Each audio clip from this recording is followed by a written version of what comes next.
নমস্কার বন্ধুরা, হতে চলেছে আংশিক খণ্ডগ্রাস সূর্যগ্রহণ।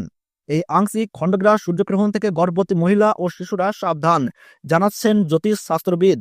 ভুল করেও এই কাজগুলি কখনোই করবেন না, নইলে ঘটতে পারে মহা বিপদ।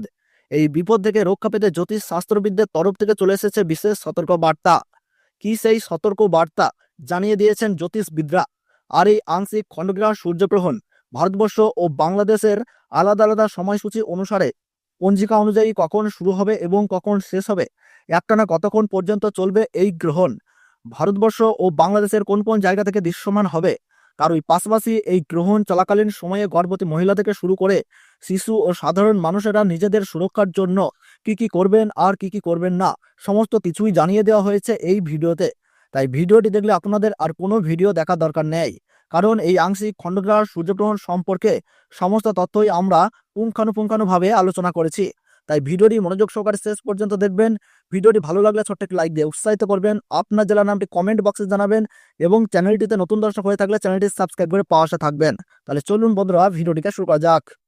ইংরেজি 29শে মার্চ এবং বাংলা 15ই চৈত্র 1431 বঙ্গাব্দ শনিবার সংগঠিত হচ্ছে আংশিক খণ্ডগ্রাস সূর্যগ্রহণ।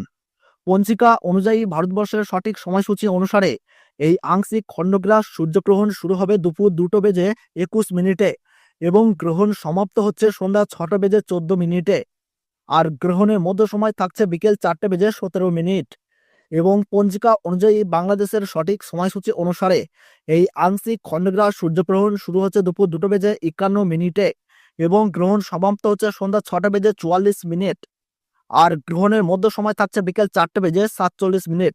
ভারতবর্ষ এবং বাংলাদেশের প্রায় প্রত্যেকটি জায়গা থেকেই দেখা যাবে।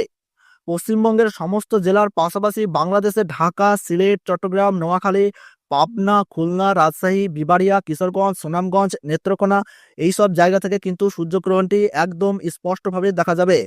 এছাড়া মধ্যপ্রাচ্য, ইউরোপ, উত্তর পূর্ব আফ্রিকা, পশ্চিম এশিয়া, উত্তর আটলান্টিক মহাসাগর এবং ভারত মহাসাগরের উত্তর অংশ থেকে দেখা যাবে। সূর্যগ্রহণ শুরু হওয়ার 12 ঘন্টা আগে থেকেই কিন্তু সূতককালের সময় শুরু হয়ে যায়। তো বন্ধুরা, ভিডিওটি ভালো লাগলে ছোট্ট একটি লাইক দেবেন এবং চ্যানেলটিতে নতুন দর্শক হয়ে থাকলে অবশ্যই চ্যানেলটি সাবস্ক্রাইব করে পাশে থাকবেন। আর কোন জায়গা থেকে এই খবরটি দেখলেন তা কিন্তু কমেন্ট বক্সে কমেন্ট করে জানিয়ে দেবেন। তাহলে সকলে ভালো থাকুন, সুস্থ থাকুন, ধন্যবাদ।